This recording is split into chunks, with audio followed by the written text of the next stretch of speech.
আজ অন্নপূর্ণা পুজোর বিজয়া দশমী। এই 4 দিনই আনন্দের সমাপ্তির দিন। সকাল সকাল রেডি হয়ে মায়ের পুজো সেরে চলে আসি রামনাথ তলায়।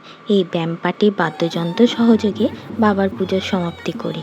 ফিরে যাই মন্দিরে। এই দিন সত্যনারায়ণের পুজোর রীতি আছে এই মহন্ত বাড়ির। মাকে বিদায় জানাবার পালা এসে গেছে। সবাই বরণ করার আগে ঠাকুরমশাই মায়ের মুখে মিষ্টি জল পান দিয়ে বিদায় জানান। তারপর শুরু হয় প্রসাদ বিতরণ। আজ সারাদিনে একটাই আলাদা আনন্দ থাকে ঠিকই, কিন্তু কষ্ট থাকে তারও বেশি। আবার মায়ের আসার জন্য 1 বছর অপেক্ষা করে থাকতে হবে। সবাই মিলে বরণ ও সিঁদুর খেলা সেরে বাড়ির সবাই মিলেই নাচানাচি শুরু করে দিই।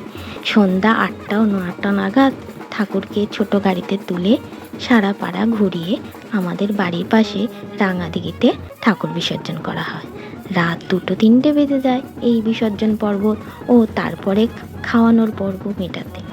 মা আবার এসো মা, আসছে বছর সবাইকে ভালো রেখো এই কামনাই করি।